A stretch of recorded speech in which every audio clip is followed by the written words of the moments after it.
Hey, sister. So I hear this question so often. When should I have sex with the guy? When do I have sex with the guy? We had a great first date. We had a great second date. He's showing up for me. I'm really enjoying this journey. I really, really like him. How long should I wait for? So let's just go back to the very beginning, which is what I always say. There are no rules here. There are suggestions, there are guidelines. And some people will say it doesn't really matter, you know? And I hopped into bed with somebody pretty soon after a first date and went on to have the most magical, amazing next level of relationship. And with that said, there's something to be said about waiting. And you need to know what's comfortable for you. And that is going to be what I'm going to talk about right now, which is your comfort. So here's my jam on when to have sex with somebody. It's up to you. And with that said, my opinion is if you're looking for a partner and you cannot have a comfortable conversation, and when I say comfortable, I mean the sex talk can be a little uncomfortable, of course, right? However, if you're not able to broach the topic of intimacy with this person, to be able to broach the topic of sexual safety with this person in a way that you feel like you're honoring your truth and your healthy boundaries. If you are uncomfortable broaching that topic with somebody, I don't think it's a good time to have sex with somebody. I invite you to have sex and intimacy, going wherever you want to go with that person when you really can feel safe and open to that person. And again, there's this large spectrum of what does that even look like?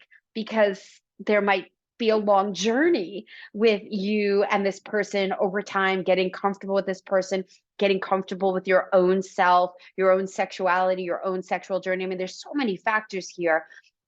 So you may not want to hang your hat on, well, until I'm very comfortable and I can relax completely, I'm not going to have sex. That might be years, right? Let's be real. We've all had our challenges around sexuality and intimacy and things not going well with a partner.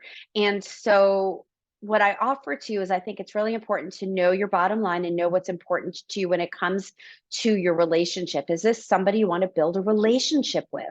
Is this somebody that if you're really looking for a partner and you're really looking for a boyfriend, then I think it's important to take some time to get to know him.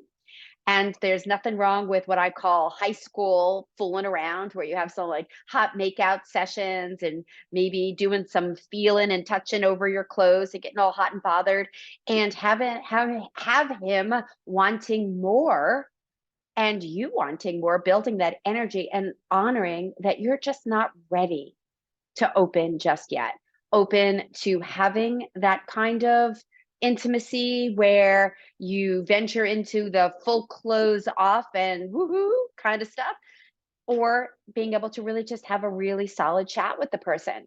I mean, we all have histories, and it's not just about your sexual history, it's about his sexual history.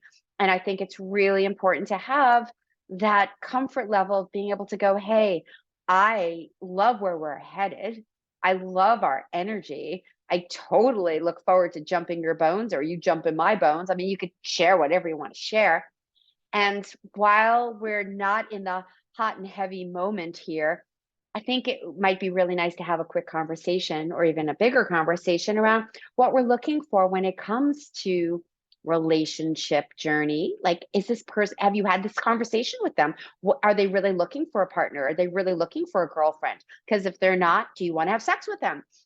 Have you had a chance to really get to know them in a way where you're like, oh yeah, the boxes are checked. I would love for him to have a boyfriend, have him be my boyfriend. So if you haven't done that yet, that foundation stuff, that needs to be done for sure, if you really want to have a relationship with a person to go the long distance.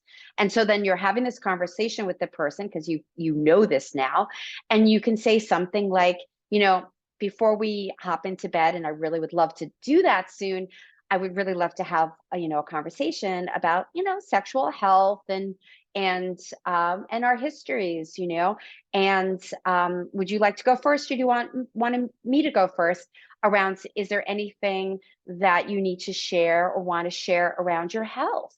Because some people come into the relationship with some sexual history of some STDs that you will likely want to know about and then have a decision about. There's lots of different things that are going around. And I mean, even all the way, to HIV. I mean, and it's people and I'm not an expert here, but people are on certain protocols where there's no viral load whatsoever, and you're pretty darn safe having sex with somebody with HIV. How would you feel about that if they did? I mean, these are some of the things that you need to know about yourself as well. Like, what are your deal breakers? Like if he says, well, I have type 2 herpes, haven't had an outbreak in 10 years, what's your comfort level around that? And what might you want to agree upon with that? Like, do you want to venture into well, that's not a deal breaker. However, I want to protect myself. Are you willing to take Valtrex? I mean, I have a friend whose husband has herpes too, and he's just prophylactically taking Valtrex so she doesn't get it, and she's never gotten it, and they've been together for many, many years. So these are the kind of things that you want to be able to have a conversation with this potential partner of yours. And if you can't have a real conversation around your safety, I would invite you to explore that.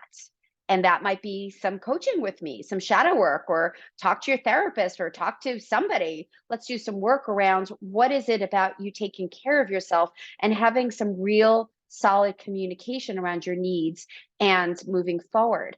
And then if you can have this conversation, I think if you can and you feel relatively comfortable having it, even though it's a little uncomfortable of a conversation for sure, things might be revealed. You might have to have some time to process.